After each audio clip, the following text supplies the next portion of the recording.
All right, Qualcast Nation, we have a very special guest. JJ Virgin, triple certified in nutrition, multiple bestseller author, podcaster, Fitness Hall of Famer. Fitness Hall of And Famer. I met you at the gym. And then I was going to start There with we that too, go. by the way. JJ, it's funny because I was talking to my wife earlier, and we were looking at all these amazing programs at Eudemonia in the morning, and I told her, I'm like, do you think anyone's going to be at the gym right now? And lo and behold, JJ hustling, doing all the things, and but JJ, honestly, it's a great pleasure and honor for you to be on the podcast. So thanks for joining us. Well, thanks for having me. Absolutely. I wanted to take a step back, JJ, because your area of focus, when we look at like the podcast, people over 40, did you naturally just fall into this demographic, or were you drawn to it for whatever reason? Because let's be honest with you, there's been so many myths when it comes to health and wellness, especially as we age. But I want to hear from you, what really drew you to this demographic? I aged. Yeah, if you'd asked me this 30 years ago, I would have been like, who cares about that, right? Yeah. But, all of a sudden, I turned 60 wonderful, so I got very interested in powerful aging. And you look incredible, by the way. 60 years old, you would never guess it. Thank you very much. Well, what actually happened is in my late 50s, and you'll appreciate the relevance of this, I grew up, I was the tallest kid in class, right? Mm-hmm. So I was on all the boys' teams, and I lifted weights with the high school football team, so I was always the strong girl. A couple years ago, I couldn't open a jar, and I didn't think anything of it, handed it to my husband. But the third time it happened, I'm like, what is going on here? Because grip strength is a proxy for overall strength. And here I was at the gym, and I was doing better than the other people my age, so I'm like, I'm great. But, I'm losing this grip strength, and it was like a shot across the bow. And, as we age, we lose fast twitch muscle fiber. This is why I focus on aging powerfully, because that's where you generate your power from. And I think it's also just a metaphor. When you do hard things, like you can do hard things. The more you do, the more you can do, right? So it's kind of a metaphor for life. So that's where this all came from. So I was like, oh, time to focus on this. So hence the well beyond 40 double entendre. Amazing. And so what changed? How did you make the transition in terms of addressing the fast twitch, addressing the power? Because once again, I think a lot of people don't have this approach when it comes to aging. They think, hey, maybe my doctor or whoever told me to lift some weights. Yes, I could keep up my cardio and continue to jog and what have you. But how did you make the pivot? I have the fortunate background of being an exercise physiologist. Mm-hmm. So that was good, because here's the reality. Like, we look at healthcare practitioners training, and they're lucky if they get a little nutrition, but there's no exercise to speak of. And the reality is, as we age, it's not just about moving.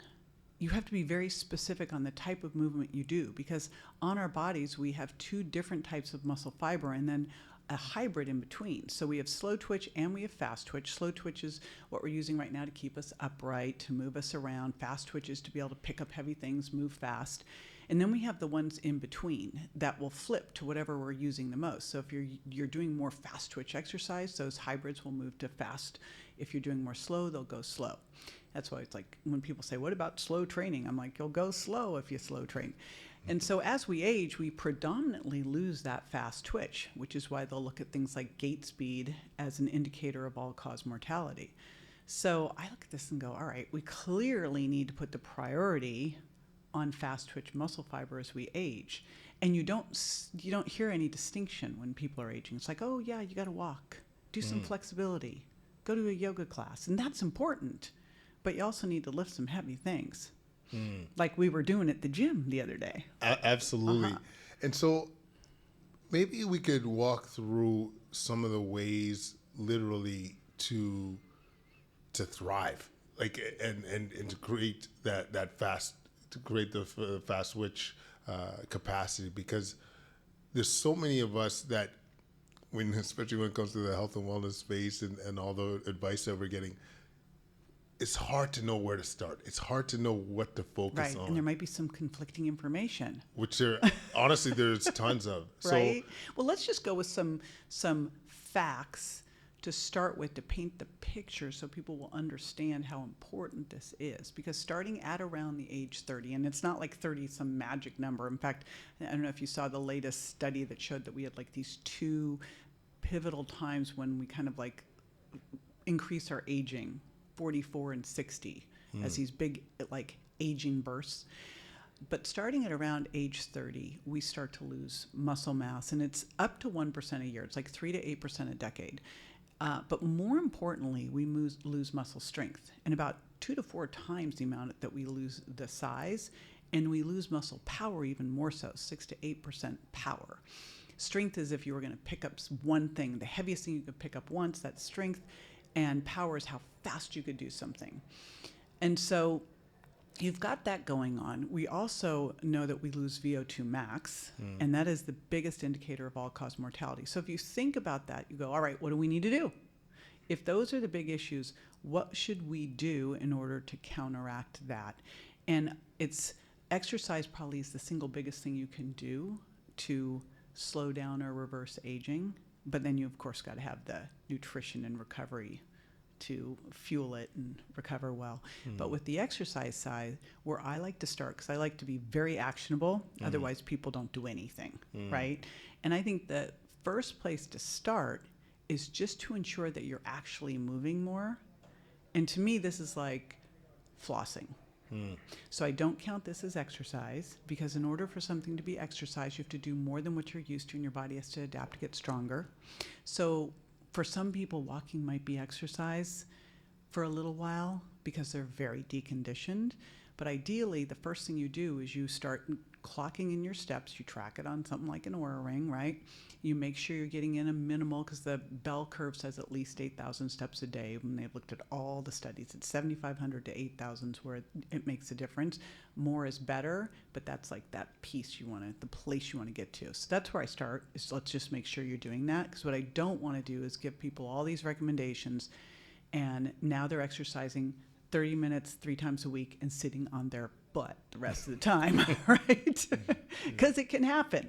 So that's step one. Once they're doing that, I'm like, could we throw a rucking vest on? Remember when you went to school and you wore that backpack with the books?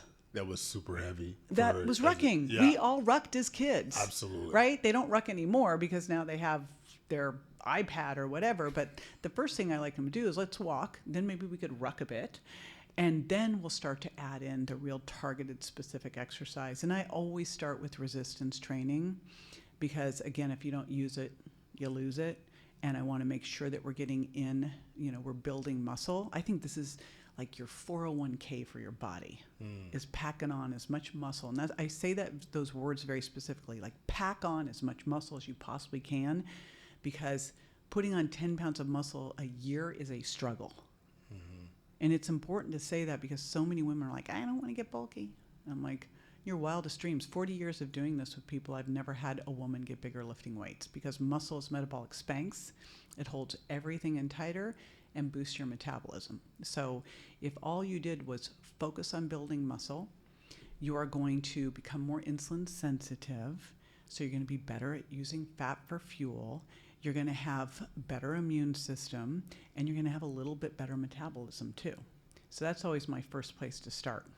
And it's a great place to start. I really feel, I don't know, I mean, once again, we were talking about this beforehand, medical community, we don't learn this. We don't learn this stuff, right? And the classic teaching when it comes to trying to get people metabolically healthy is obviously, yes, exercise more, but there's a bit of more of a focus on the cardio side, and eat less, which we'll talk about in a second there. But when did this come to more of a headway in terms of the leveraging muscle? Like, once again, because we're not learning this, and I can't tell if it was just my IG feed getting inundated with stuff, but is it recent studies? Is it just people coming to that awareness that this is what we need to do? Well, I will tell you, back in graduate school, I was paying my way through graduate school as a personal trainer. In fact, as far as I can tell, me, Mark Sisson, and Tony Horton and Body by Jake were the first personal trainers way back in the early 80s.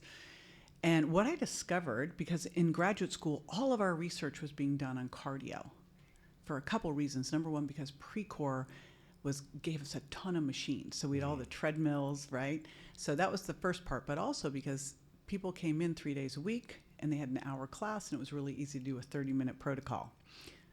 I recognized very quickly, personal training with people, that was not getting them to their goals, and they weren't going to pay me if they weren't getting results. And so I started doing resistance training, because I went down, in California, where I was doing this in LA, we had a bodybuilding gym called Gold's Gym. It was the mecca of bodybuilding. Have you ever been to it? I've never been It's to quite a Gold's, scene. but it's like Oh my you gosh. see the videos Right. and Arnold, the Gold's When I Gym. first went there, it was literally one warehouse, and it was 2 warehouses, then it became 3 warehouses. And what was wild about this place is when I first started going, because later on they added a cardio room, but at first they had a little loft and they had 3 assault bikes. And that was it. Everything else was all of this weight equipment, and people would go up there. The bikes were always empty. Like if someone was ripping for a contest, they would go up there, but no one ever used them. They were all in the weight room. And what I noticed was these people looked amazing. And the people that we had at school doing all the cardio did not. In fact, what you'll hear is that someone who's an endurance runner generally has the same muscle mass as a couch potato, right? So I went, you know what, I'm in school, I want to learn these things, but I also need to get paid. So I'm going to get people results, and resistance training gets them results because it actually is going to change their metabolism. Whereas the cardio, like if they stop, they're going to lose the results. You stop lifting weights, you're not going to lose all the muscle overnight. You'll keep it. So that's what I noticed. Now, I've been beating the resistance training drum for years, and I feel like in the last 5 to 10 years, it's really started to come out. And I think because a lot of experts have really started getting it out there. I mean, Dr. Gabrielle Lyon wrote Forever Strong. Dr. Mark Hyman started talking about it. Peter Attia has been talking about it. So that's been fantastic. And I love the concept that Dr. Peter Attia talks about with the centenarian decathlon. Yeah. Yeah, it's so great because if you think about it, all right, what do I want to do in my 80s and 90s? And I better train for it now. And I'll tell you, people will say, they go, I can't do those squats because I've got bad knees. And I go, but you have to get off the toilet. Right. So what do we want to be able to do in life? I know, like if I'm looking at my goals for 80s and 90s, I want to wear stilettos. I want to be able to walk up and down stairs and dance. And I don't ever want to have to call my husband to get off the toilet. So I'm going to squat. And I think this is important because when you're doing resistance training, you're not doing it to be better at resistance training. You're not doing it so that you can do really great things at the gym. You're doing it so you can be better out in the wild and not get injured. Functional. Yeah, no, 100%. And I'm keen to get your input in terms of all these clients you've worked with. Almost like what do you feel like is the minimal effective dose? Like how frequently do people have to get to the gym? Do you have, as you mentioned, you want to lift heavy to get the results of increasing your lean muscle mass, the effect that it has on your bones, but in terms of volume or frequency, what comes to mind when dealing with all the clients you've worked with? Well, what's great is it doesn't take that much, and once you've got it, it doesn't take that much to maintain. You've got to dial the diet in too. But 2 days a week and getting in the volume of, I've divided the body into 4 parts, but I focus on 3. So upper body pushing, example would be a push-up, an overhead press, a dip.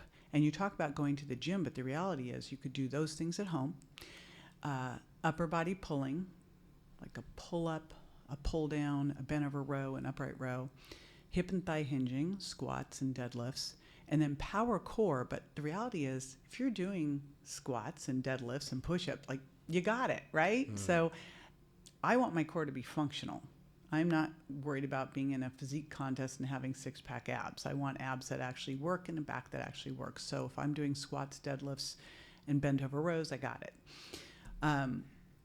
So if you're doing that and you're hitting each of those body parts twice a week, maybe even once a week, but I think twice when you're trying to build and getting at least 20 total sets per week per area, that will do for hypertrophy. As long as you're pushing. Remember, exercise is doing more than what you're used to so your body can adapt and get stronger. So you can't just go in every week and do, okay, I'm going to do 2 sets of 10 push-ups twice a week. No, it's got to get harder. So maybe you go to 3 sets, maybe you do it faster, maybe you go to 15 reps, but you want to progress as well. Absolutely. And I like that practical aspect, JJ, like just giving people hope, really, because you see a lot, once again, on your IG feed or what have you, people going to the gym 3-5 days a week, sometimes 6 days a week, and hearing that you could get that impact in one session per week. And as you mentioned, you got to push. You got to be able to not have that lackadaisical approach when it comes to the gym. But I think this is what I like to hear, and what the audience is hearing, is that it's attainable. It's not some kind of pipe dream, running a marathon goal. It's once, twice, 3 times a week. And even more importantly, you could do this at home. You could. So I think that to start, if you said, I'm going to do this twice a week, and I could do it at home, I could use some dumbbells and a TRX trainer. I love the TRX trainer. And I think it's muscle. I find it's like portable. muscles that you don't even, like, you're sore after. Like, Yeah. you know what I mean? Like, you think, hey, there's no weights along with this, but using your own body weight exercises can push you. I'd never used one before, and I was at a spa, and a TRX master trainer was there. I'm like, all right, game on. He killed me. I Right? was like, okay. But I think what happens on some of the social feeds is you watch this crazy stuff, and you're like, okay, yeah, I'm out. I'm out. And if you think about this, you want to do things that are functional, that mimic activities of daily living, like a squat, like a bent over row. I love farmer's carry. So simple things that you could do, and you can do them at home to start. Now, at some point, you might need to progress if you want heavier weights, but you can also just buy heavier weights for home too. Absolutely. Once again, JJ, I just like the practical approach, taking away barriers for people to really achieve their goals. And as I've mentioned many times on my podcast here, is that strength is insurance. Like, I see it too often in the ICU where patients come in frail and don't have that body armor, and when they have adversity, physical adversity, they're not able to overcome it, and as a result, you get all the repeat infections, the clots in the leg, the sacral ulcers, and so this, to me, as we age, is absolutely vital. Yeah, it's why you want to lay down as much as possible, because then if you do get injured, you have a little bit of extra in the bank. Absolutely. And to be honest with you, I was telling somebody this before we aired, but those miracle stories that we get, like miracle recovery stories, 9 times out of 10, they're gym rats. They're people that go to the gym on a regular basis, that exercise on a regular basis. And it's not just the foundation that they're strong, but it's also this. It's the mental capacity they have. Because those times, I mean, I don't know when you flew in, JJ, but getting up at, I think it was around like 7:30, 8 o'clock to hit the gym, how often do you truly feel like doing it? But you're there. You overcome that inertia, and you do it day in and day out. And when you have that adversity when it comes to your health, that same mindset comes into play. You know that saying, the way you do one thing is the way you do everything? Yeah. You work out to do hard things. You learn that you can do hard things. Yeah. So if you can do hard things in the gym, then you can do hard things in life. Absolutely. Nutrition, the nutrition aspect. I think this is another component that has a lot of multiple directions. You're hearing people talking about carnivore, you're hearing people talking about vegan, people talking about whole foods. I like to hear your take, because once again, JJ, I think what it draws me to you, and my wife is a huge fan, by the way, as well. Do I get to meet her? Oh, unfortunately, she just had to fly back home. But is like you have a practical approach. It's simplified and it doesn't have to be too complicated. But what do you feel like for as we age is the important components for us to thrive, to be that?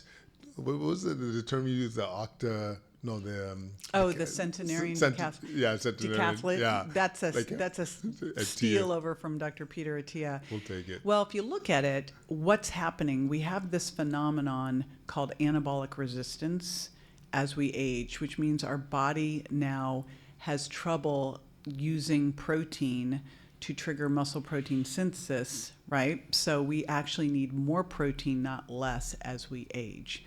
And when you look at the RDI in the United States, it was based on young men, and they were looking at nitrogen excretion studies, and it's like, it basically overstated things, and it was also not based on seniors. So we need twice as much. I mean, what all the studies are showing and all the research scientists are saying are basically somewhere between 0.7 to 1 or even higher. And people get it is so weird about protein. It's like people get so freaked out about protein as if they eat 1.1 grams and something's going to happen, like their kidneys are going to implode or their bones are just going to disintegrate. Now, the research shows that people who eat more protein, a higher protein diet, actually have better bone mineral density. And if they do excrete more calcium, well, they took in more calcium.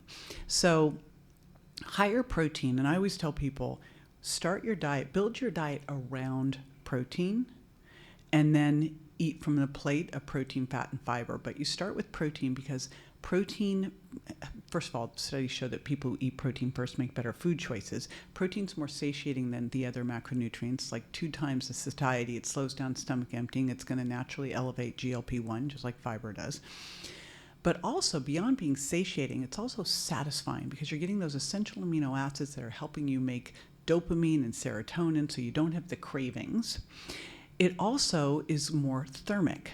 So contrast that with carbs and fat, where fat takes basically nothing to be digested by your body, and carbs are about 5 to 10% in the digestion process get expended. Protein's 20 to 30%. So if all you did was say, you know what, let's bump up your protein to where it needs to be. Start eating it first. If you didn't change anything, if you kept everything calories the same, you would initially have some weight loss just from that. And what's cool about that weight loss is it would be from fat, not from your lean mass, because protein helps you hold on to your lean mass. I mean, when you hear about these diet studies where people lose, and in a caloric restricted state with not optimal protein, you will lose on average 20 to 30% of the weight from skeletal muscle, which is devastating. Like when you think about it, if in the perfect world you could maybe gain 1.5 pounds of muscle in a month, and yet you lost 3 pounds in a month going on a diet, you're in deep metabolic trouble, right? So protein's always the foundation that you build everything else around, and it's going to help with good blood sugar balance. So that's where I always start. Now, I think diets are tools. Some people seem to think diets are religions. So it's like you can carnivore it and vegan it and paleo it, like you can do it, but just get your protein in. It's harder to do with plants alone because plant amino acids were built to make plants, I wish I could remember where I heard that because I was like, that's the best line. I've never heard that before, but it's golden. So obviously 100% agree, like the protein aspect is such a nice lever because it just hits too many things: increasing lean muscle mass, increasing basal metabolic rate, satiating, insulin resistance, improving that. I think where people also get lost to is, or I shouldn't say lost, but like you get a lot of discussions about is, what about fasting? Like you're hearing, at least on my feed lately, a lot of mixed opinions in terms of is there going to be some health benefits from this? Should I be doing this, especially if I'm going to try and maintain my protein intake at 0.7 to 1 gram per pound? What's your impression or take on intermittent fasting? So I think we have to define it first. Good point. I mean, here's what's so funny to me. I don't know what it was like when you were growing up, but when I was growing up, we ate dinner at about 6:30, 7 o'clock at night. We went to bed at 10. So we had at least, 2 to 3 hours between eating dinner and going to bed. You wake up in the morning, you have breakfast an hour or two after waking up. And so you had like a 12 to 14 hour overnight fast. And that was considered normal. And now it's a diet. And I still remember in the United States when Taco Bell started the 4th meal billboard, and it was like, the meal at midnight. I'm like, great, that's just what we need here. It was right alongside, remember when they cut all the fat out and we were supposed to graze and eat 6 times a day to keep our metabolism up? I'm like, oh my gosh, these crazy things. So I think the first thing is to go, how should we be eating? Well, I like to have people eat about 2 hours after waking if possible, at least an hour, but give your pancreas time to wake up. Get out, see the sunlight, wake up, and then you have your breakfast, you have lunch, you have dinner. Hopefully you don't snack because you had your protein, fat, fiber trifecta, so you weren't hungry. You're more insulin sensitive because you're lifting weights. You got good sleep, so you're not insulin resistant, right? So you're doing that. You're drinking a lot of water in between, so you're hydrated. If you want to compress that feeding window, you got to make sure you're getting your protein in. But the other question is why? And that's what I always want to find out with someone, whether it's they want to go vegan, carnivore, whatever they want to do. It's like, all right, well, what's the reason you're doing it? What's the goal? And how do you measure success on that? Because for most people, I think that they actually intermittent fast because they want to lose weight. Mm-hmm. And if they want to lose weight, there are a variety of ways to get to that goal. So if narrowing your feeding window allows you to control your food intake better, hey, great. As long as you can get in what you need during that feeding window, right? If it's for autophagy, I think I have no idea when this magic autophagy starts. Timeline? I don't know how to test for it. I can't tell. I hear that it's exactly at 16 hours. I'm like, really? Or maybe it's 18 hours. I think the most controlled way to trigger autophagy is to exercise. 100%. So, but I think it can be a great tool for improving insulin sensitivity, giving your body time to heal. Just think about why you're doing it and what the goals are. I don't love, for someone who's older doing 1 meal a day, or doing any kind of, I think if you fast 1 day a month, it's not going to be a problem. But if you were starting to do extended fasts, I'd be concerned. But again, it depends on you, your muscle mass, et cetera, and your goals. Yeah, I think you nailed it there, JJ, it's like, what is your purpose? And I think people get a little bit lost in it, especially a lot of biohacking communities thinking that, to live optimally, I need to do this. But I do think, my personal opinion is, I do think it's a great tool for weight loss if you do it appropriately and you meet your macro goals, but you got to make sure you're meeting your macro goals and monitoring your body composition. Because actually, that's a good point. We want to. I wish we could retire the phrase weight loss. But I've been told by my team that I cannot retire that phrase because people look for weight loss. They don't look for fat loss. But the reality is, we want to be recomping. We want to be losing fat, building muscle. Right? So we don't want to lose weight. I mean, if you want to lose weight, what you should do is not really eat any protein, eat a low-fat, calorically restricted, low-carb diet, and sit on a chair because you will lose a lot of muscle. Right? Like a hospitalized patient. Right. Yeah. I mean, there you are. You're going to become sarcopenic very quickly. I mean, just immobilize yourself and take your protein away.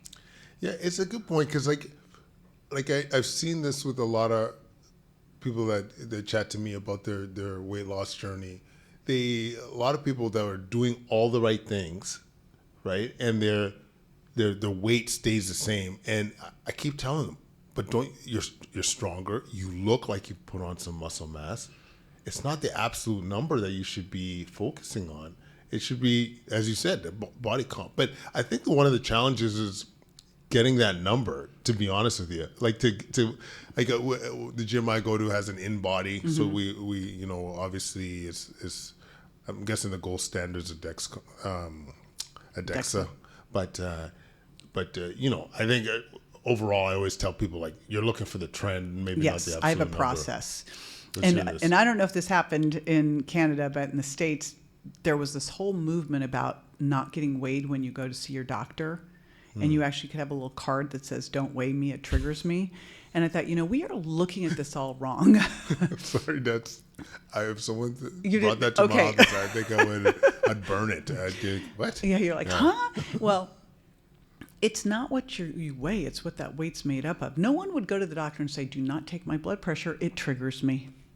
And that's how we have to look at this if we're looking at it correctly. If someone went and they had every day, they have a bioimpedance scale at home. Now, are they accurate? They're not as accurate as a DEXA, but you're looking for a trend line, the relative change. And if every day you got up, you went to the bathroom, you stayed upright for like 20, 30 minutes, then you went on your scale and the scale reports to your phone, and every week, once a week, you took the trend and you went, is my total body water increasing? Because that's going to be a proxy for my fat-free mass, which is a proxy for my skeletal mass. Is my body fat decreasing?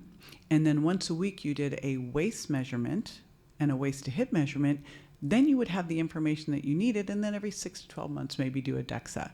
But if you kept those things the same, you would be able to see a trend, and you wouldn't make yourself crazy by looking at it every day going, oh my gosh, my weight went up. Oh my gosh, but I ate perfectly, right? But you know, we are dehydrated one day, we're constipated the next day. Like, you can't look at your weight every day and make any kind of accurate prediction.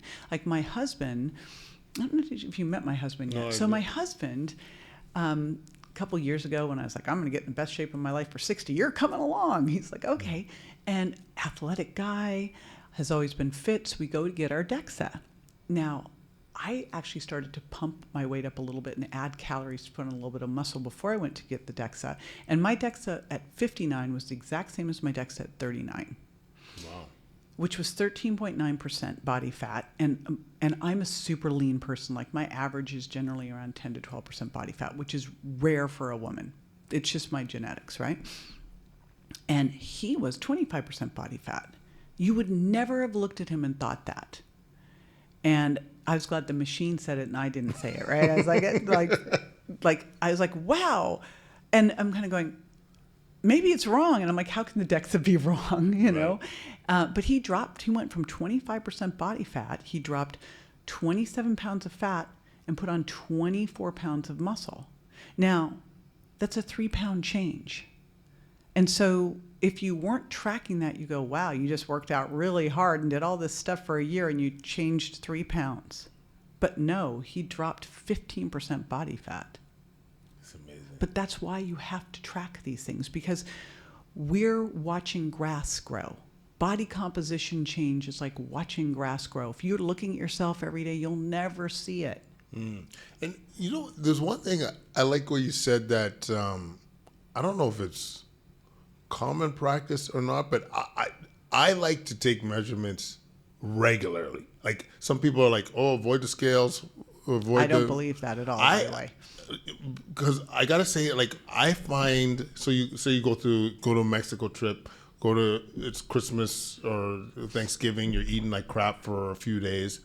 I love having a sense of where I'm at early, because it doesn't seem so daunting to try and refocus and to get things back in gear, right? Like, if you find I'm just use weight for the practical senses of this discussion, but you gained 5 pounds over the holiday, or over we'll say 5 pounds or 10 pounds over a 2-month period of time. That is so much more daunting than, hey, I'm a couple pounds over, or in this case, if you could measure your percent body fat, I've gained a percent or two. Now it just seems that much more realistic to be able to try and tweak your life. You know what I mean? Like, so I appreciate that approach. I'm not 100% sure it's universal, but I like that you validated. The research shows that people who weigh in daily maintain their weight. And I will tell you, it's been 2 situations now. I travel with a bioimpedance scale. Which one can I ask which one you use? So I just use a little, like at home I have this expensive, it's like an InBody, but I travel with a little Renpho scale or a little Oxaline Pro. Both of them will report to a Bluetooth on your phone. I travel with either one of those two. So I have one at home, one in my suitcase. So we went to Spain this summer, and right as we were leaving for Spain, I had to switch my thyroid medication from the one that I'd been using to Armour Thyroid, and didn't think anything of it, threw it in my case, went off to Boston, landed in Spain, and the next day in Spain, my weight's up 2 pounds. I'm like, I figured flight, travel, blah, blah. Next day, it's up 2 more pounds. Now, all of a sudden, it's up 6 pounds. It's like over 4 days, and I'm like, uh-oh. And then I went, wait a minute, I changed my thyroid. And fortunately, I was able to bump up my T3 and fix it within 3 days, back to normal. But it was an early, thank God I'd been checking it. And the same thing happened during the pandemic, where I got on the scale and my weight went up 2 pounds. I'm like, okay, well, I must be stressed. I was started all this stuff. It's cortisol, it's this. And then I started gaining a pound a day. And I went up 6 pounds and was able to detect an early trigger of an autoimmune disease. And so that's why I say we have all of this weirdness around weight. It's a biomarker. We need to start realizing that it's not a mean friend.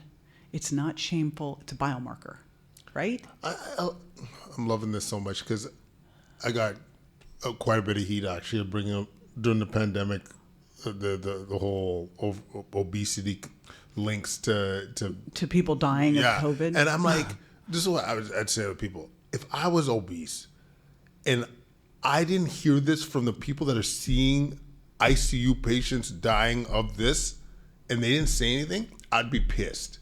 So I was frank. I'm like, you could call me fat shame. I don't give a damn what you call me. This is important information that people need to know. Like, even in our medical community, we would, just to give you some picture of the landscape, the news would say 20, 30-year-olds are dying from COVID. What they wouldn't tell you is, like in my center, the 20-year-olds that actually got really sick and were all over 300 pounds, okay? And when you would describe, even when the kids would present the patient, like in terms of telling them about the history, nobody would mention obesity.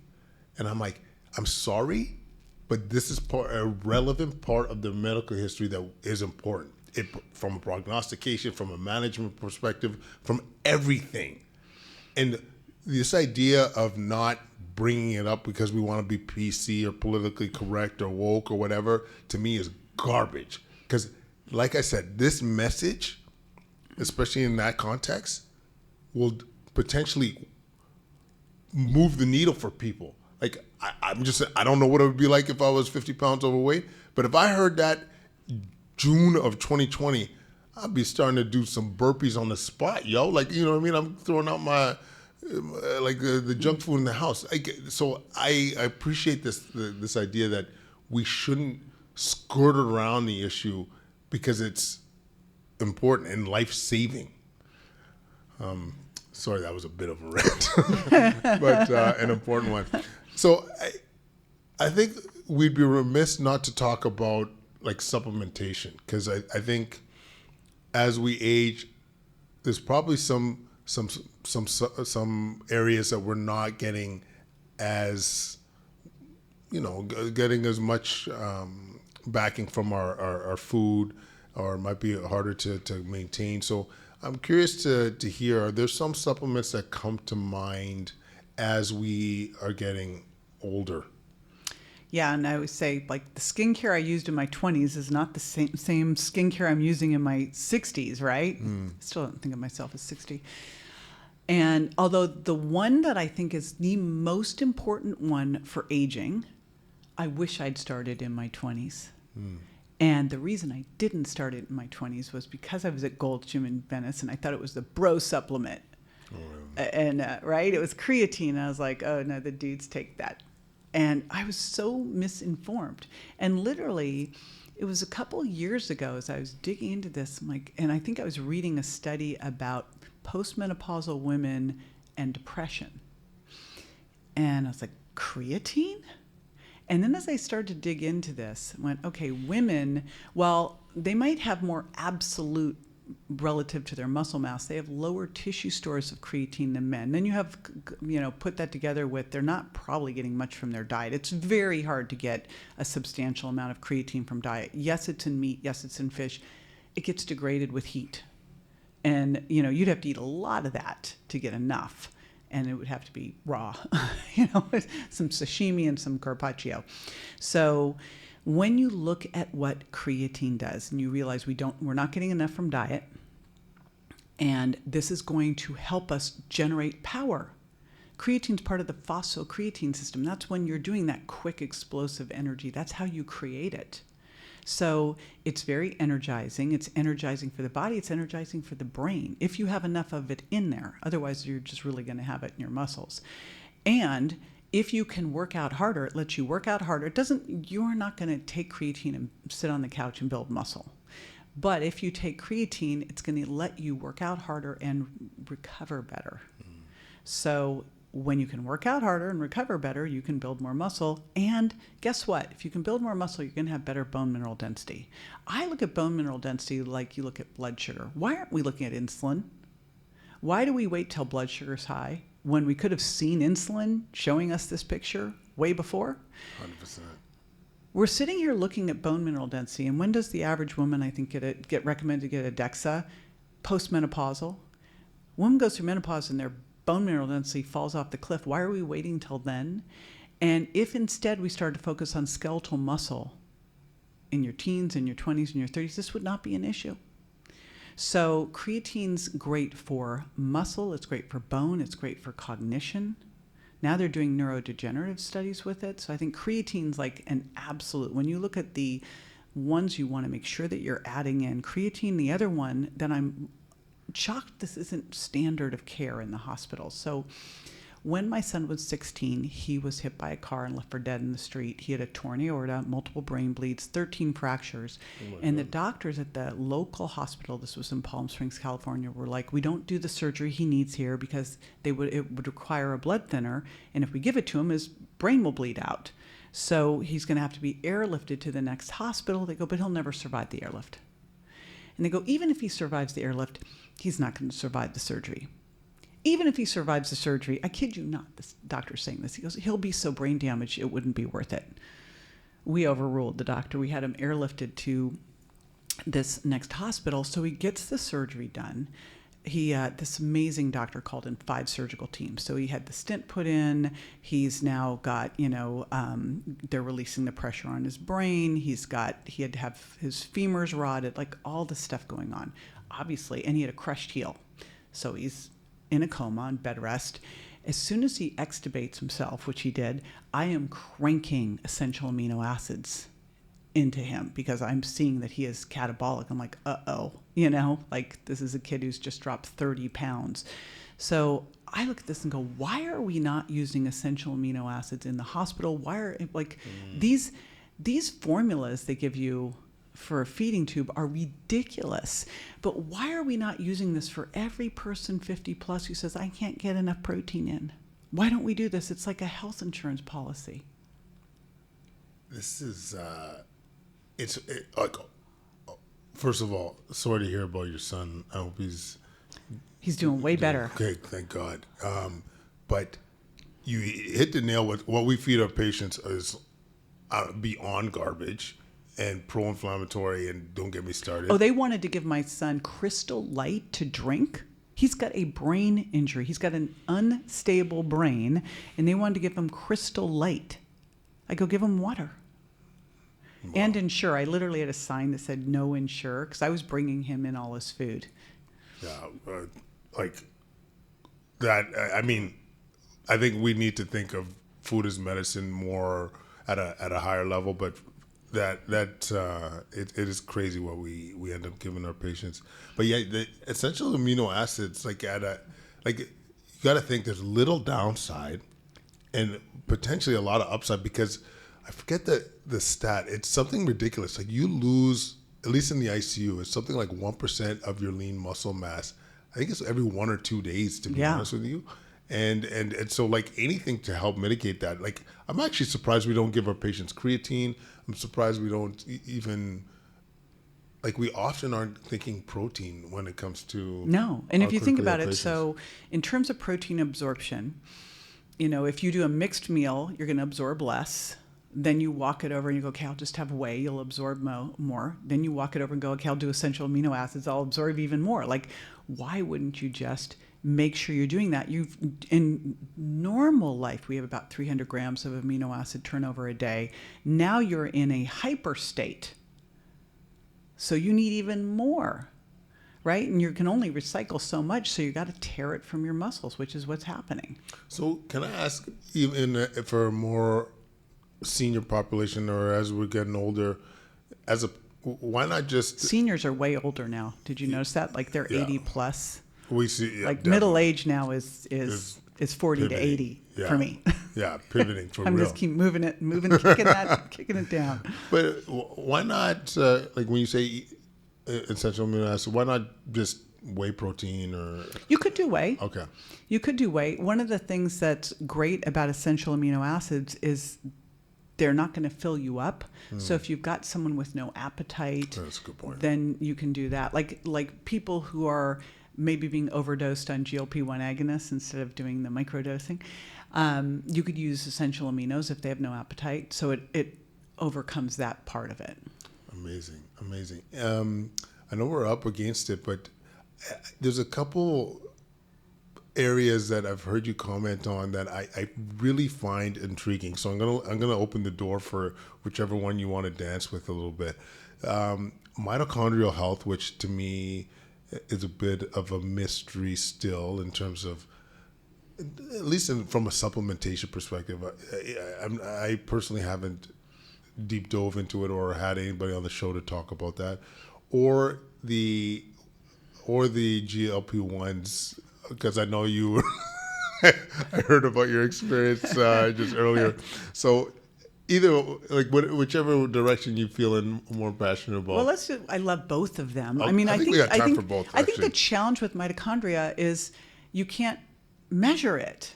Yeah. So it's like this, what are they? People can't see it, so how do they know, right? And that's the part I was discussing with another colleague too. Is like the interventions. How do you know they're working? Right. That's part of the concern I have with all this talk about mitochondrial function. But yeah, I'm curious to hear your take. I know. I love things. Take vitamin D. You test your vitamin D. You're like, oh, I'm at the right level. Great. Exactly. It's challenging with mitochondria, although when you look at all of the things that happen as we age, right, you start to get slowed down. You're not as strong. You're tired. These are all mitochondria. So one of the cool things is when you start to support your mitochondria with high intensity interval training, exercise is the biggie, but then urolithin A is the other big one. You'll feel a difference.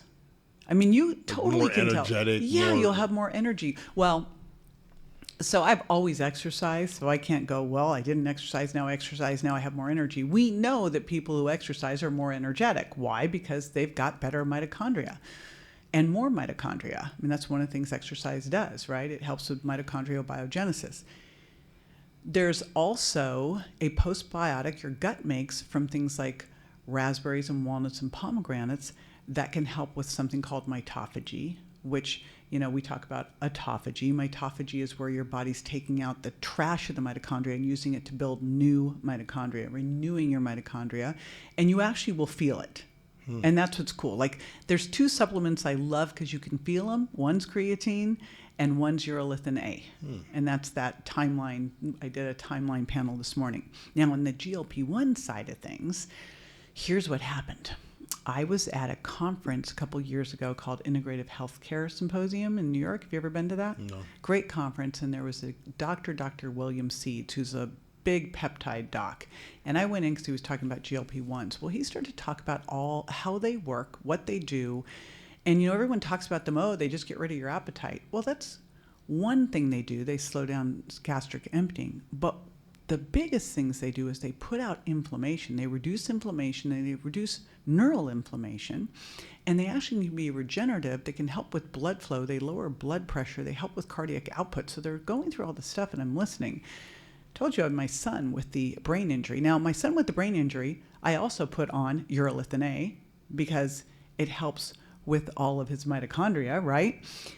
But I'm listening to this and I went, hold on, what's it do for the brain? It turns out they're doing all this research for it with neuroregeneration. Now, my son had the first brain injury and then ended up with a second brain injury, which is a whole story I'll tell you offline. And now we did a second SPECT scan and neuroquant and found that like from the second one, he was like really regressing fast. And I'm like, what do I do? Turned around, gave him GLP-1 agonist, compounded microdosing, changed the game.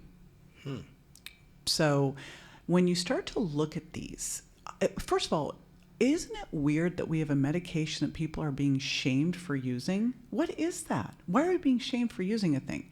So if you look at what's going on in obesity and just the skyrocketing rate of obesity, and then you look at what's under the hood. I do not believe that we lose weight to get healthy. I believe that in order for you to lose weight, which means drop body fat, hold on to or build muscle ideally, you actually have to be metabolically healthy. If you're super insulin resistant, try to shed body fat. Try. I've got one guy right now with a 40 insulin who's 385 pounds. We have worked for months to get him to 350.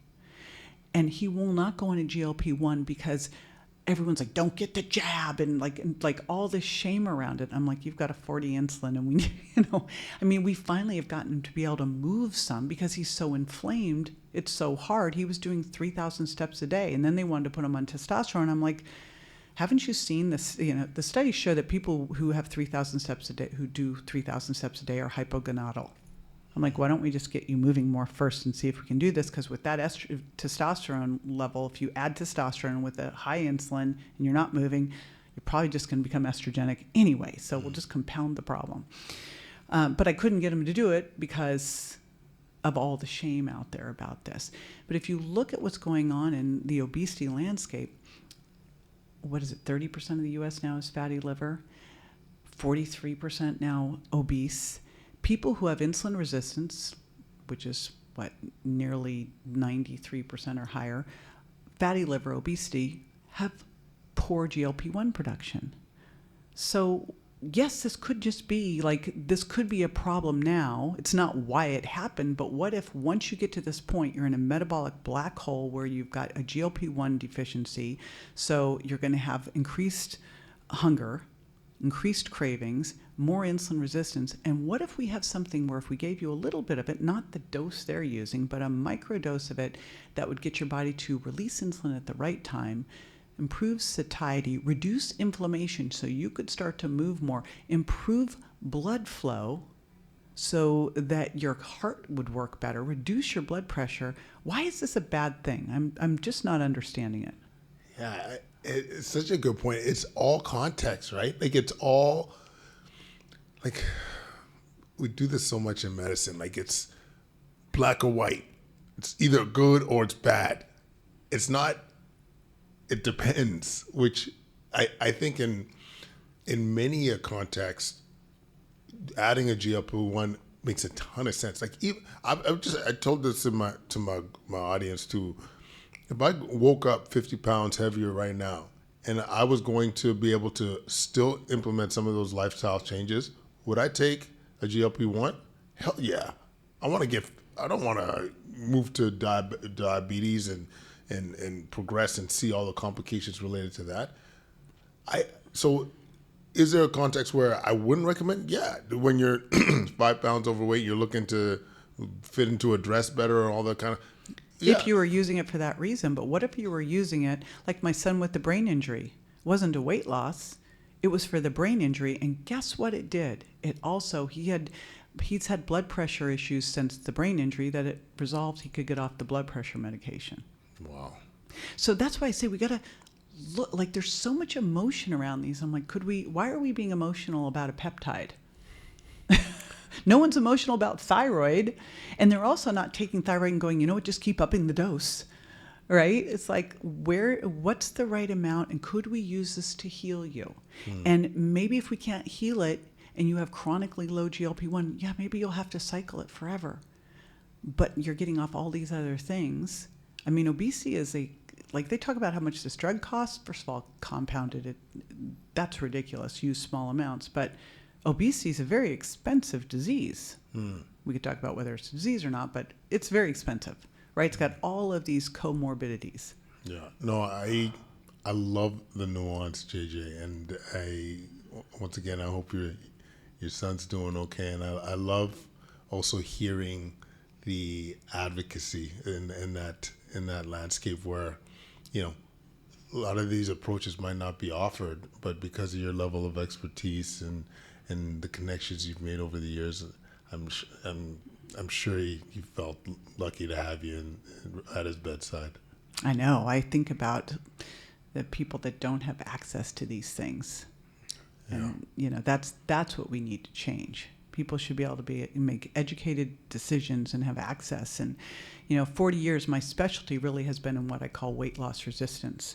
And I just see people struggle so much. If it was as easy as, I mean, yes, we need to be eating whole foods, protein first, but sometimes we need a little leg up to get there. Yeah. I mean, there's a reason why these meds exist. And yeah, leveraging them in the right way, I think is only smart. JJ, this has been an absolute slice. I really appreciate you joining us on the show. Learned a ton, especially hearing about the mitochondrial health, directions for GLP-1s that maybe a lot of us haven't heard about. The research is there, by the way. But it doesn't Go hit to the PubMed. mainstream. But, you can find it. Have you heard of that app, Consensus? Yeah. You can find it there. Yeah. It's so, yeah. Anyways, how much we learned and benefit from JJ has been amazing. Where can people track you down and subscribe to the podcast? Where are all the things? Well, thank you so much. It'd be fun to have you on mine too. jjvirgin.com.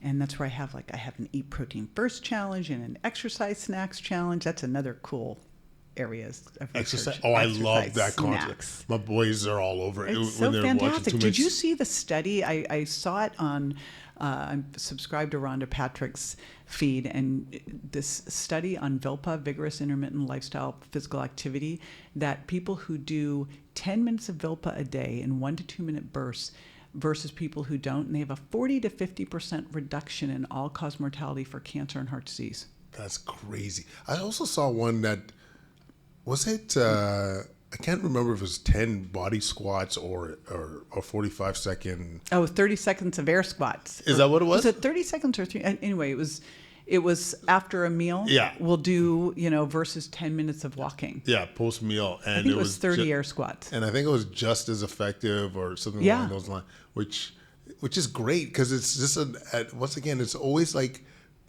keeping it simple and things doable. that don't have barriers. Like you can do squats post meal. I promise you, all of us can do it as a family. You know what I'm saying? But do we finish? Where else can people get a hold of you? The books, everything. Alljvirgin.com website, and that will lead you to all things me. And you want more things, JJ, folks. It's all winning. Thank you so much, JJ. This meant the world.